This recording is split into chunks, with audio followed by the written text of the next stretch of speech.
Good morning all. This is virtual classroom lecture 1 under module 1 of Industrial Engineering Management. The lecture is given by myself, Dr. Sarvind Raj. The course content is about forecasting method. We have two types of forecasting method. One is qualitative analysis and the other one is quantitative analysis, in which we are going to see about quantitative analysis, the two especially on time series analysis. Why we are saying as time series analysis? Because everything in this particular approach is calculated with respect to time period. The time period may be the given value, or else it is like quarterly or half-yearly or a yearly with respect to the company's issue. We have various approach in this time series analysis: naive approach, moving average approach, weighted moving approach, simple exponential approach, trend adjustment exponential approach, seasonality adjustment, and finally trend analysis. First, we'll see about Naive's approach. It assumes that the next period forecast is equal to the current period's actual. For example, if January has a total sales of 50 units, then Naive method forecasts easily that are equally February's forecast is the actual sales of January. If January sales is 50 units, forecast of the next month is equal to January sales. Naive method can be modified to take trend into account. It can be used for seasonal data. Mathematically, it is given as FTF plus 1 is equal to AT. It is forecast of the next month period is equal to actual value of the current time period. That's what is A suffix T. The next one is simple mean or average method, which we know very easily. If we want to know what is the actual forecast of the 6 month, here we have 5 previous month data and 5 sales point is given here. If you want to know what will be the 6th month forecast, we need to take average from these values. That's why they've given the formula as FTF plus 1 is equal to sigma AT divided by N, which means AT plus AT minus 1 up to N. This N is up to your 5 and the total N is 5. You're getting an average and the average value is 50.8 for the prior 5 months. The average value is forecasted for the 6th month. That's why it is called simple mean or average method. Next one is moving average method.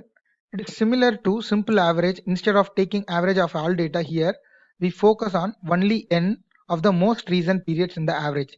The N is the given value or time period where we are going to move the average. It may be 3, 4 or 5 months. That for the particular period we are start to move the average value. The formula given here is FTF plus 1 is sigma AT divided by N. N is the number of period or data points used in the moving average method. We have seen example maybe 2, 3 or 4 months. You can see the formula. Here they have listed 2 different data sets for every month and actual sales. The month data they have listed up to January to August and actual sales from January to August. This is a case forecast of 3 month of moving average. Here we are taking the 3 month moving average data. So for first 3 months there is no data. We are taking the forecast from the first 3 months, January, February and March, and the average value is 233.3. You're computing the forecast of April with the average of January, February and March. The second case, if it is a forecast of May, you're going to compute with the help of February, March and April. And consecutively for June, it is March, April and May. That's why it is called moving average method. You can see the graph for this time series for moving average method. Next axis it has 12 different months is listed: January, February, March, April, May, June, July, August up to September. And in y-axis they have mentioned the sales volume clearly. You can see that 3 different color graphs. This blue color shows the actual sales or actual values, goes gradually. On the other hand, we have 3-month average which shows in green color, the square boxes. It is, you can see the 3-month average moving average period. It starts by April. First 3 months you are taking the actual average value of from the first 3 months and started to plot the graph here. On the other hand, you have an extensive 5-month moving average. That's why it starts by June. The prior 5 months data has been taken as average and plotted as a graph here. As mentioned in red color triangle symbol, you can see it clearly. We have actual values, 3-month moving average value and 5 months moving average value here. The next one is weighted moving average. The formula is FTF plus 1 is sigma CT of AT, and in general, FTF plus 1 is next period forecast, and CT is the weight placed on the actual value of time period, and AT is the actual value in period of T or existing month. Yeah, the weightage is given for a sample example. 3 months weightage is given 0.5, 0.25 and 0.25. Whenever you have a weight distribution, you need to choose a maximum value for the last month.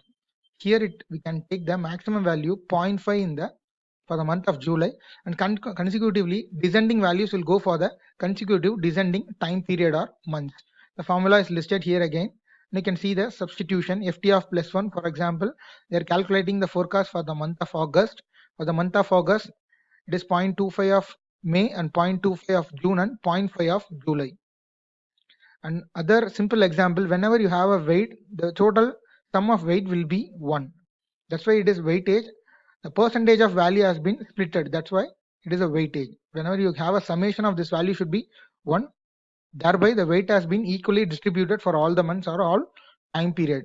A solution for the forecast of August is 525 using weighted moving average method. I'll go for the next method, simple exponential method. The equation of the forecast is quite simple. Next period forecast is the alpha of current period actual and 1 minus alpha of current period's forecast. Mathematically, it was ft of plus 1 for forecast of the next time period is alpha at plus 1 minus alpha of ft. Here, ft of plus 1 is forecast of demand for next time period, and at is the actual time value of current time period, and ft is the forecast of current time period. Alpha is the smoothing coefficient. This is a major factor here. We are going to compute everything with the help of this smoothing coefficient factor. The alpha value will be given in the problem, and we need to solve with the help of this alpha value. You can see ft of plus 1 is equal to alpha at plus 1 minus alpha of ft. Forecast of October is equal to alpha actual of September plus 1 minus alpha forecast of September. The value which is given, alpha value is 0.7, and here they are substituting 1 minus alpha, thereby it is 0.3. The computation final value is 270 is coming in this method. And the next method is time series model by selecting alpha. Whenever you have a alpha value which is 0.1 or 0.2, it says as low values of alpha. I said the weightages or is given as smoothing coefficient. 0.1 or 0.2 is otherwise called as 10 or 20% of actual value. It won't give a much change in a final calculation. On the other hand, you have high values of alpha such as 0.7 or 0.8. If you have a value such as 0.7 or 0.8, it is having very high weightage, the current period's actual demand, and finally it will give a very big influence at the end point. That's why it is called high value of alpha here. You can see the exponential smoothing forecast and the sample calculations pertaining to two different values when the alpha value is 0.1 as well as the alpha value is 0.6. 10 different time periods has been listed here and 10 demand has been given here. For example, we can take the first case, alpha is equal to 0.1. The computing for the forecast of second period, 50 is a given first value plus 0.1 into 50 minus 50.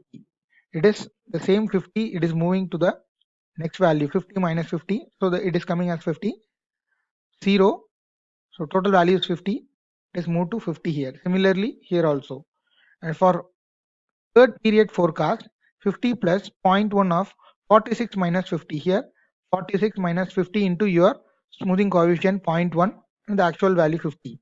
You are getting 49.6. It is listed here, and consecutively for F4. Similarly, we have alpha value of 0.6 is given here, and forecast of second, third, and fourth period is computed using this smoothing coefficient, otherwise called exponential smoothing forecast. Next, in time series model, we'll go for seasonal adjustment method. Regularly or repeating pattern is a seasonal pattern. This seasonal adjustment, its multiplicative seasonality is expressed as a percentage of average or otherwise seasonality index. We have 5 different steps to be calculated here. Step 1 is calculate the average demand for each quarter or season. Step 2 is compute a seasonal index for every season of every year which you have a data. And step 3 is calculate the average seasonal index for each season. Step 4 is calculate the average demand per season for next year. Step 5 is multiply next year's average seasonal demand by each seasonal index. We have a case problem here. seasonal adjustment method, you have two different years set of data is given. Enrollment of students or enrollment in thousands, fall, winter, spring and summer. It's year 1 and year 2. They've given numerical data. From this, they are taking average value for year 1 and year 2. And here is enrollment in 1000. Then they are again splitting the same one with respect to quarter. 20 is the average value for year 1 and 21 is average value for year 2. They are taking the index value from this average value by substituting to every quarters, fall, winter, spring and summer. Next, we are calculating the average seasonal index by summing up individual index value which is getting from the year 1 and year 2, and they are taking an average value for fall, winter, spring and summer, and consecutively for individually quarter they are going for forecasting of the total value. So 22,500 is the given value for the forecast, and they are multiplying with the factor or average seasonal index 1.219, which is computed by the calculation. They are achieving the final value for all 4 quarters. The last model is linear trendline model. Linear trendline is used to following equation: y equal to a plus bx is otherwise a line equation y equal to mx plus c. Y is the forecast for time period x, and x is equal to the number of time period from x is equal to 0. A is equal to the value of y at x equal to 0, and b is equal to slope of line. Here b is a need to be computed sigma xy minus n of xy bar divided by sigma x square minus n of x square. A is equal to y bar minus bx bar. Here we can see the different set of data for 4 different week and sales is given. 1, 2, 3, 4 and consecutive sales unit is given here. X square and xy is computed. The total value sigma x, sigma y, sigma x square, sigma xy is also computed. Y bar is the average value of this 9500 divided by 4. X bar is the average value of 10 divided by 4. And we start to compute these all values. And after computation, we can substitute the values in the formula sigma xy minus n of xy bar divided by sigma x square divided by n of x square. By computing this, you can get the final value. The last one is measure of forecasting accuracy. We have various types of measure to find the forecasting accuracy. First one is mean absolute deviation method, MAD, measures the total error in a forecast method without regard to sign. MAD is sigma of actual minus forecast divided by n. And second one is cumulative forecast error, measures any bias in the forecast. CFE is equal to sigma actual minus forecast. The third one is mean square error, MSE, penalizes larger errors. MSE is equal to sigma actual minus forecast square divided by n. And finally, tracking signal TS, used to measures if your model is working. If TS is positive, then the actual is greater than forecast. If TS is negative, then the actual is smaller than forecast. TS is equal to ratio between CFE divided by MAD, is otherwise cumulative forecast error divided by mean absolute deviation. And thanks for listening this lecture. Hope you understand well.